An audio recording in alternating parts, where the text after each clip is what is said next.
Hindi tayo papayag na ang Senado pa ang susuway sa saligang batas. Kaya naman ngayong hapon, mamaya sa plenary, kikilos kami sa Senate minority para simulan namin ang aming konstitusyonal na tungkulin. We in the Senate minority will formally move to commence the opening rights in the impeachment trial of Vice President Sara Duterte. Senate Minority Leader Aquilino Pimentel III and I will move to allow Senate President Francis Escudero to take his oath as presiding officer of the impeachment court and to administer the prescribed oath to all members of the Senate as judges of the impeachment court. We will also move for the Senate to convene as an impeachment court and for the articles of impeachment received from the House of Representatives last February to be formally presented to the body. Wala pa tayo sa trial proper. Opening rights pa lamang, panunumpa at formalidad. Hindi ito aabuti ng isang oras. So, let's not pretend that 1 hour is too much to ask. Kung ibang panukala sa plenary, umaabot tayo sa hating gabi. Sa tingin ko, kaya nating humanap ng oras para dito. We have 3 full days of session left, which can last up to midnight, as they have in recent days. We may have only 3 days, but 3 days is not nothing.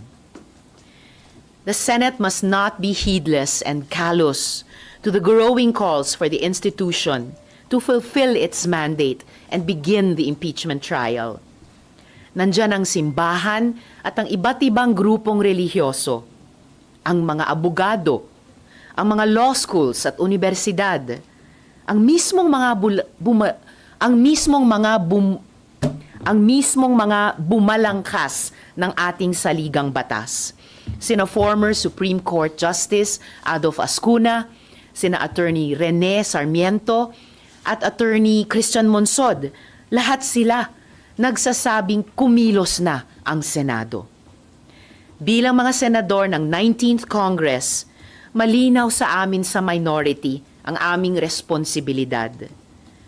At hindi ako papayag na Senado pa mismo ang bumaliwala sa ating konstitusyon. Dahil hindi lang taong bayan ang huhusga sa amin. Kung hindi ito matuloy, hindi tayo patatawarin ng kasaysayan. So ano mangyayari? Magkukonvene na agad? Hindi na po mangyayari yung dapat basahin muna ng panel of prosecutors yung articles of impeachment? In fact, pangatlong step na yan. Unang step ay manunumpa ang Senate President bilang presiding officer. Pangalawang step, pasusumpain niya kaming lahat ng mga senador bilang senator judges. Kasunod niyan, finally, once and for all, babasahin sa amin ang articles of impeachment. Pero lahat ng yan, maaring hindi umabot sa 1 oras. Kasi originally, ang magiging presentation muna ng articles of impeachment bago daw mag-convene bilang impeachment court.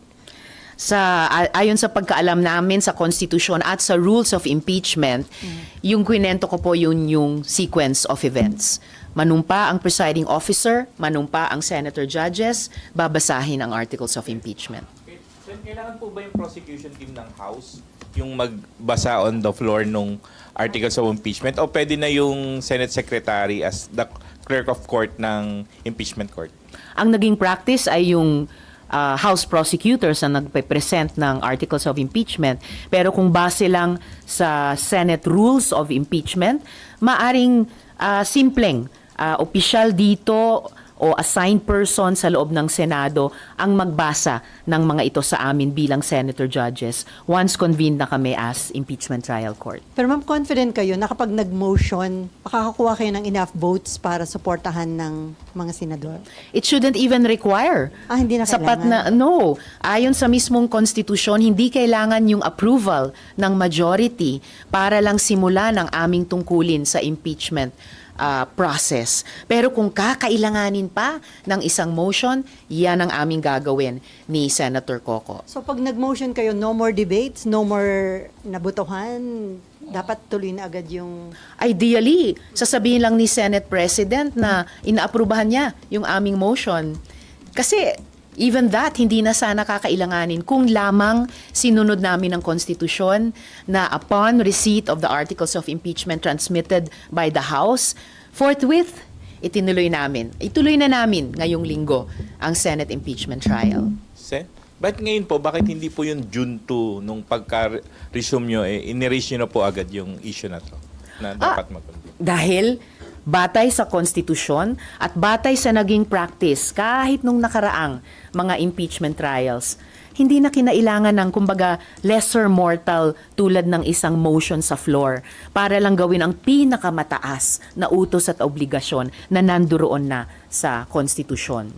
But since we are here now, kumbaga last 3 days na lamang, down to the wire tayo, sige, kahit yung extraordinary motion ng pagmo-motion pa sa floor, gagawin namin. Kahit ideally, kung ginagawa lang ng Senado ang aming talagang tungkulin ayon sa konstitusyon, dapat sana hindi na kailangan ito. But what prompted you po na gawin to mamaya? Dahil huling 3 araw na po natin sa 19th Congress, kailangan, kung hindi man nung February 5, kung hindi man nung June 2, ngayong June 9 onwards to 11, simulan na po namin ang impeachment trial.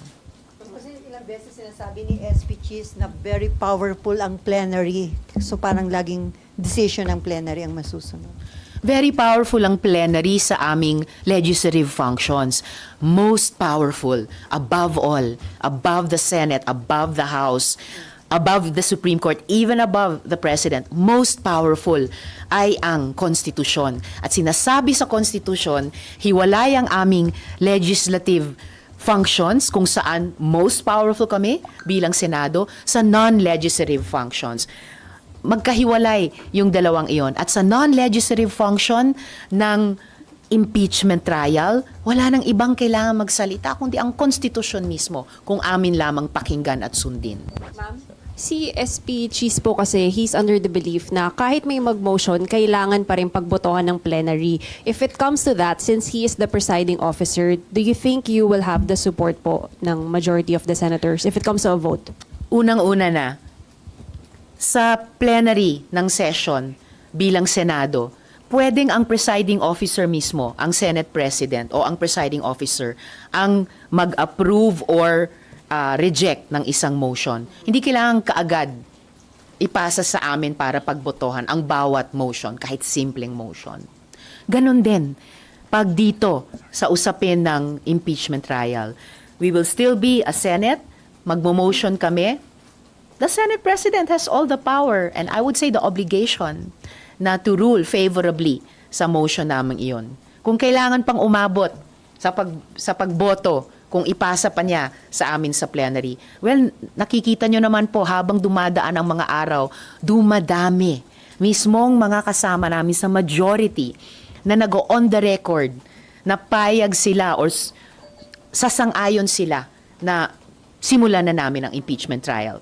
Nandyan si Senator Alan Peter Cayetano, si Senator J.V. Ejercito, si Senator Sherwin Gatchalian, at si Senator SP Pro Temp Jinggoy Estrada. Ma'am, yung pag-convene po ba ng Senate as an impeachment court, is that optional? Oh, definitely not. Definitely not. Kapag ang maging pananaw namin at ugali namin ay optional lang, yung pag-convene bilang impeachment court, susuwayin namin ang konstitusyon. Kami pa, Senado. At yun yung sinabi ko kanina na hindi kami papayag sa minority. Hindi ako papayag bilang senador na kami pa ang Senado ang susuway sa konstitusyon. Ma'am, ito ba na karoon kayo ng concern na mukhang may move to kill the impeachment case arbitrarily? Kaya nag-decide na kayo na mag-motion dito? Well, sila na ang nagsasabi na bukod sa convict or acquit decision, may option pa na dismiss. Walang ganun po sa konstitusyon. Wala rin pong ganun sa rules on impeachment. No? Sila na yung pinapaaga yung valedictory speeches ng mga graduating senators. May lumalabas na kung ano-anong mga concerns na, ay, kung magva-valedictory na sa Martes, baka kulang ang mga tao sa Miyerkules. And alam naman natin, kailangan natin ng sacrosanct quorum na yan to transact business. Kaya ngayon pa lang, kahit frustrated kami na hindi kami simpleng sumunod sa iutos ng konstitusyon na pagtanggap ng articles of impeachment, forthwith, proceed with trial. So itong huling linggo, itong huling 3 araw ng sesyon, sige, gagawin namin yung extraordinary motion para lamang simulan yung opening rights ng impeachment trial. Kung magsi-start po today yung opening rights, Yes. sa timeline po ninyo, ano po yung nakikita po ng minority na timeline? Kasi po si Sentol ay, ang sabi po niya, possible to conclude the trial by June 30. Kayo po ba, anong timeline po ninyo sa minority? Wala po kaming binubuong or ipinapanukalang timeline kasi opening rights pa lang nga, hindi pa magawa-gawa eh. So we want to get over this first. Dapat hindi siya naging hurdle. Pero naging hurdle pa. We just want to get over this first hurdle. Kaya ngayong umaga, or nung inilabas yung ganung panukala na hanggang June 30, premature pa talaga. At saka, isipin natin, 19 days? Yun lang ba ang naiisip naming ibigay na time frame sa ganitong kaimportanteng proseso? Sa simpleng civil cases lang nga eh. Halimbawa yung pagbibigay ng bayad or pagsisingil ng bayad. Ang rules of court nagbibigay po ng 30 araw para doon. Ano pa kaya sa isang napaka-importanteng constitutional process tulad ng impeachment? And remember, hindi lang po iisang article of impeachment ito. 7 articles of impeachment. Hindi pa nga namin narinig formally ano-anong mga articles. Hindi pa nga namin narinig ano-ano yung pinipresent nilang mga ebidensya, mga witnesses. Wala pa po kaming pagkakataon magtanong sa mga ito. So paano namin masasabi ngayon pa lang na 19 days kaya na naming tapusin ang ganyang kaimportante at maaring mabigat? Kasi meron lang kaming chance matimbang gaano kabigat ba, gaano katagal namin kailangang tanungin ito kapag narinig na namin. Hanggang ngayon, hindi pa napagbigyan yung prosesong iyon. Hindi po ito wala pong express lane sa impeachment.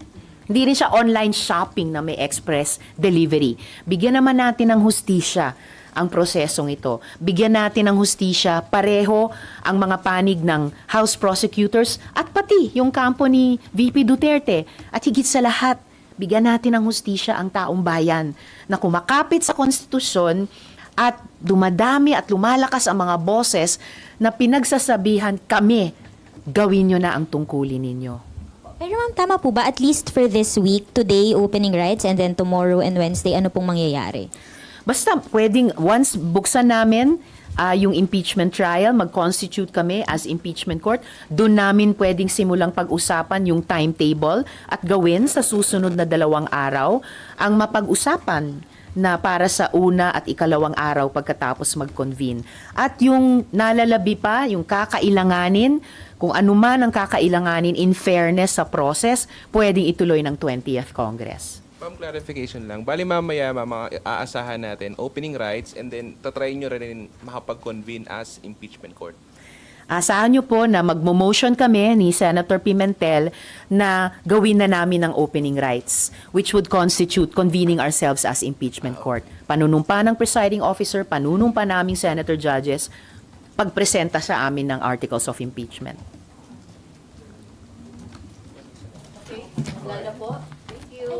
Yes. Kailangan po na within the day, masabihan na din po yung Kamara kung may reading, mapresenta na yung articles of impeachment, paano po yung mangyayari? Well, kung mabalitaan na nila ito, yung aming gagawing motion, nasa sa kanila na po kung paano sila kikilos o hindi kikilos. Basta natapos nila yung trabaho nila hanggang sa transmittal ng articles of impeachment, ang bola nasa korte ngayon ng Senado.